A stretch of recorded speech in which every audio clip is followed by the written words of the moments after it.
नमस्कार। आज से हम एक सीरीज़ शुरू करने जा रहे हैं। इस सीरीज का जो मेन उद्देश्य होगा वो आजकल आप देख रहे हैं उन्माद, धार्मिक उन्माद। जो जिस धर्म का है वो उसी धर्म को श्रेष्ठ बताता है। जो परमपिता परमेश्वर को, उस सर्वशक्तिमान ईश्वर को जिस रूप में पूजता है वो यही कहता है कि नहीं, मैं जिस रूप में पूज रहा हूँ वही सर्वश्रेष्ठ है। उसी का बखान करता है। करना भी चाहिए, यहाँ तक ठीक है। लेकिन जब दूसरों को कम समझा जाए और दूसरों को गलत समझा जाए, ये गलत है। कि मान लो मैं अपने भगवान को श्री राम के रूप में पूजता हूँ और आप अगर श्री कृष्ण के रूप में पूज रहे हैं तो आप जो है अपराधी हो गए। श्री राम ही उचित है। आप समझ रहे हैं ना। कुछ धर्म और कुछ मत इस तरह के हैं कि अगर उन्होंने जो रास्ता बताया, जिस रूप में पूजने को कहा, अगर आप उस रूप में उसकी पूजा करते हैं तो समझिए आप सही हैं, और नहीं करते तो आप गलत हैं। आपको अलग थलग कर दिया जाएगा। आपके प्रति अगर वो अपराध करेंगे, मतलब आपके परिवार को नुकसान पहुंचाए, आपके बच्चों को नुकसान पहुंचाए, आपकी स्त्रियों को नुकसान पहुंचाए, आपकी बेटी को नुकसान पहुंचाए, आपके पुत्र को नुकसान पहुंचाए, तो वो भी उनके लिए उचित है। क्योंकि उन्होंने एक ऐसे व्यक्ति को नुकसान पहुंचाया कि जिस रूप में वो भगवान को मानते हैं, उस सर्वशक्तिमान ईश्वर को मानते हैं, उस रूप में वो दूसरा नहीं मानता, तो दूसरा क्या हो गया? पापी हो गया। ये एक भयावह स्थिति है। ईश्वर की पूजा कोई किसी भी रूप में करता हो, करता तो ईश्वर की पूजा है, उस सर्वशक्तिमान ईश्वर की पूजा करता है। अब हो सकता है कि आप जिसको मैं अपना मुर्शीद मानता हूँ, जिसको मैं अपना गुरु मानता हूँ, आप ना माने। जिसको मैं अपना पैगंबर मानता हूँ, आप ना माने। तो इसका मतलब ये तो नहीं हो गया कि आप अपराधी हो गए। ये गलत है। और अगर इस दुनिया को विनाश से बचाना है तो हमें सबको एक ईश्वर की हम संतान हैं, उस परम पिता परमेश्वर सर्वशक्तिमान ईश्वर की हम संतान हैं। और हमारे पूजने का तरीका अलग अलग हो सकता है। हम उसको कण कण में सोच सकते हैं। अब एक व्यक्ति है, नदी में माँ गंगा, माँ नर्मदा के रूप में भी उस परम शक्ति को मानता है। पहाड़ों में हिमालय के रूप में उस शक्ति को मानता है। पत्थरों में भगवान शंकर के रूप में उस शक्ति को मानता है। पीपल में ब्रह्मा जी के रूप में मानता है।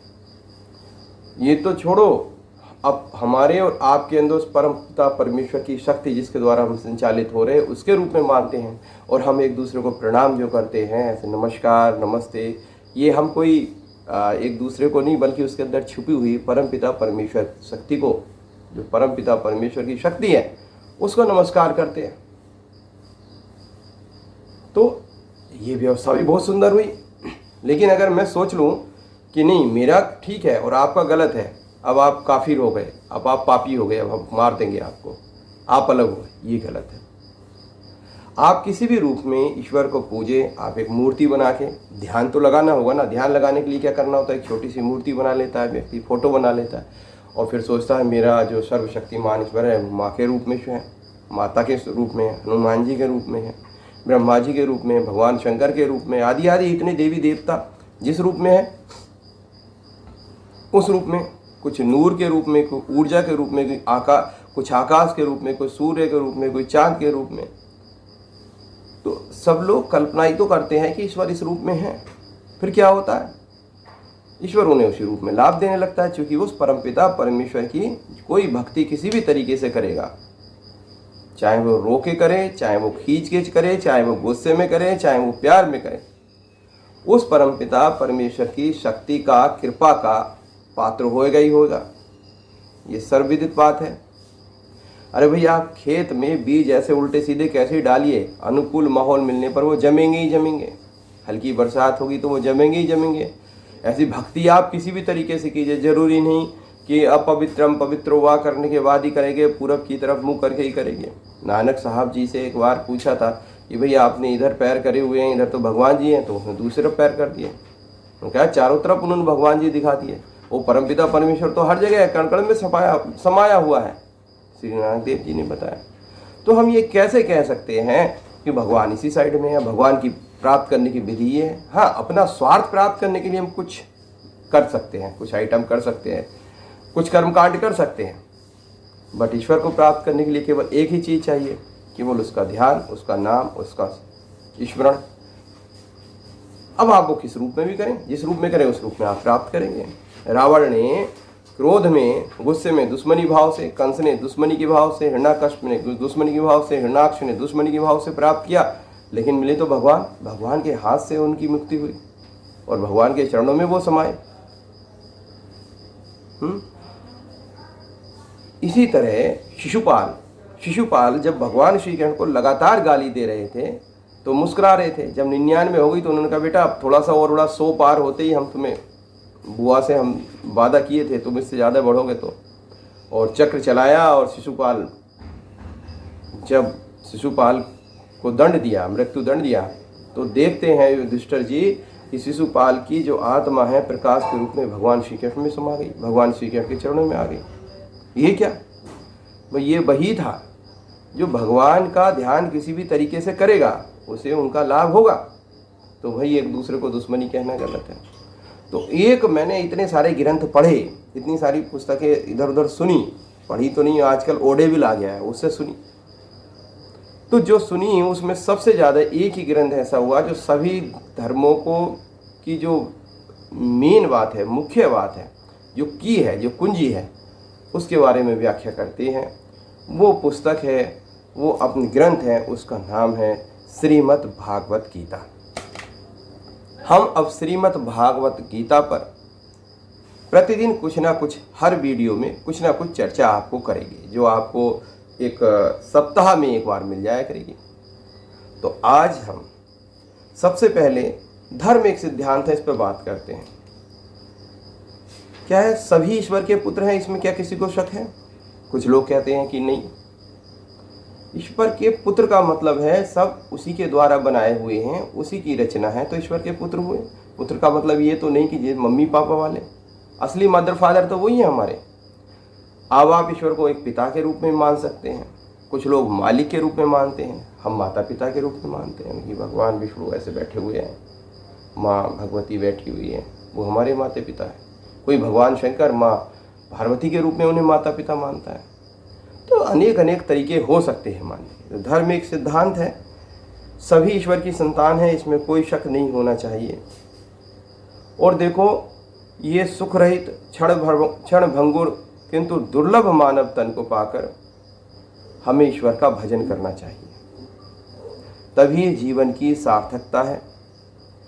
और जो ईश्वर का भजन किस किस तरीके से कोई व्यक्ति कर सकता है, अपनी जो उसकी स्वाभाविक प्रवृत्ति है उसके अनुरूप, वो भी श्रीमद् भागवत गीता में बताया गया है। बड़ी आसान तरीके से श्रीमद् भागवत गीता में बताया गया है। मनुष्य केवल 2 ही प्रकार के होते हैं, एक होता है देवता और एक होता है असुर, और हर मनुष्य में दोनों ही भावना होती है। आप जिसके प्रभाव में आते हैं वैसे बन जाते हैं, आप पर निर्भर करता है आप असुर बने या देवता बने। जब आप असुर बनते हैं तो कहते हैं I am the right, all are wrong, जो मैं कह रहा हूँ वही बेस्ट है, इसके अलावा जो कह रहा हूँ उसे मृत्यु दंड दे दो। जैसे हिरण्याकश्यप, प्रहलाद के पिताजी रावण जी महाराज, कि जो हमने कह दिया वो ठीक है, अदरवाइज पनिशमेंट। अपने आप जो किया वो प्रैक्टिकल, वो प्रयोग। तो ये असुर भावना ये आज हर मानव में है। हर मानव में एक रावण और एक राम बैठा हुआ है। हमें खुद निश्चित करना है कि हमें क्या असुर प्रवृत्ति चाहिए इस संसार में या देवता प्रवृत्ति चाहिए। देवता प्रवृत्ति चाहिए तो श्रीमद् भागवत गीता के उपदेशों का और श्रीमद् भागवत पुराण में कही हुई कथाओं को समझ के उनका अनुपालन करना होगा। और भी बहुत सारी धार्मिक पुस्तकें हैं, आप उनका भी अनुपालन कर सकते हैं। सारी पुस्तकें एक ही रास्ता बताती हैं, बट श्रीमद् भागवत गीता एक ऐसा है कि सब शास्त्रों का निचोड़ है। अब भाई कहते हैं कि ठीक है शास्त्रों का निचोड़ है, हमें तो अपनी मनोकामना पूरी करनी है, हमें धन चाहिए, हमें बुद्धि चाहिए, हमें बल चाहिए, हमें यश चाहिए। तो प्रभु इसमें कहते हैं भगवान कि मुझे भजकर लोग स्वर्ग तक की कामना करते हैं और मैं उन्हें देता हूँ। अर्थात सब कुछ उस परमपिता परमेश्वर से दुर्लभ है। त्रिविद्या मां सोमपः पूत पापः यज्ञरिष्टुवा स्वर्गातिं प्रयार्थयन्ते ते पुण्याशाद्वं सुरेन्द्रलोकः मत्स्यन्ति दिव्यानंदवी देव भोगान। तो क्या कहते हैं कि मुझे भजकर हर चीज प्राप्त कर सकता है व्यक्ति। तो भगवान की शरण में सभी पापों का नाश भी हो जाता है। भाई हम तो बहुत पापी है, हमने तो बहुत पाप किया, अब तो हम करते ही रहेंगे क्योंकि भगवान माफ़ नहीं करेंगे। हर पुस्तक में लिखा है आप तौबा करो, लेकिन ये नहीं तौबा कर ली, माफ़ी मांग ली, भगवान की शरण में चले गए, आज हमने व्रत रख लिए, त्यौहार मना लिया, फिर पाप करने लगे, फिर तौबा कर ली, फिर माफ़ी मांग ली, फिर हम ऐसे के। तो भगवान ने आपको बनाया है, वो सुप्रीम पावर है, वो सुप्रीम इंटेलिजेंट है वो पावर। तो वो जब एक आदमी ये समझ सकता है कि हमें बार बार बेवकूफ़ बनाया जा रहा है, तो आपके पिता, आपके मालिक क्या समझेंगे और आपका क्या हश्र होगा। आप कोई सा ही धर्म मानते हो, आप कोई सी प्रवृत्ति पे चलते हो, दंड के फिर आप भागी होंगे ही होंगे।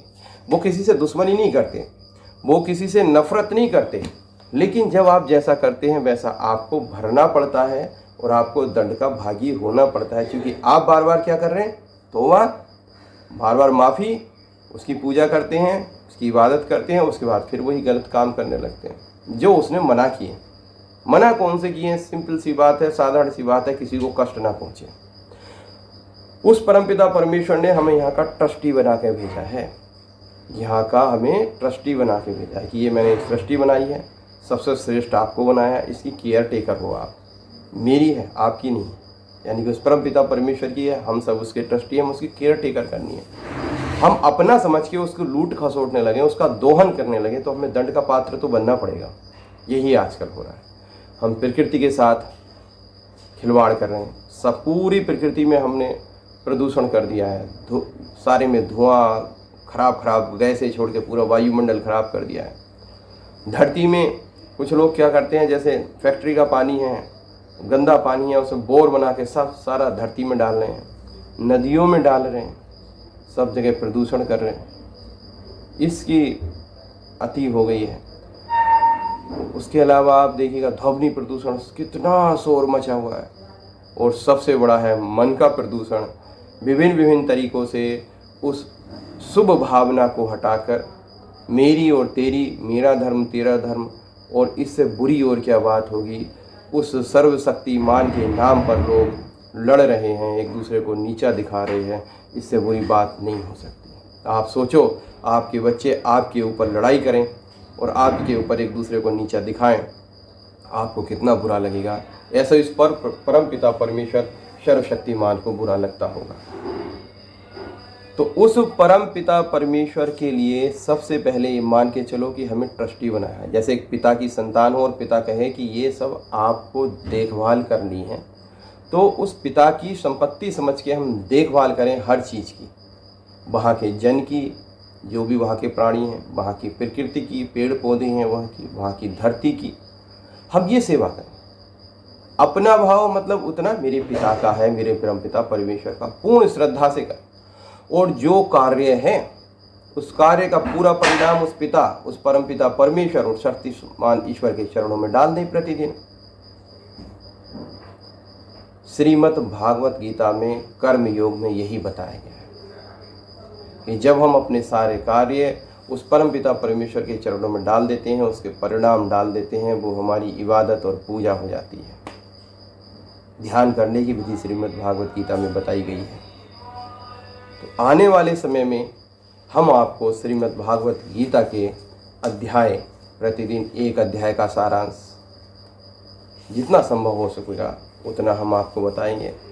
जैसे कि आपको हम एक थोड़ा सा बताएं कि जब ये श्रीमद् भागवत गीता शुरू होती है तो वहाँ पर इसकी शुरुआत जब करते हैं तो संजय से धृतराष्ट्र पूछते हैं कि भाई युद्ध हो रहा है, उस युद्ध में मेरे पुत्र और पांडु पुत्र क्या कर रहे हैं।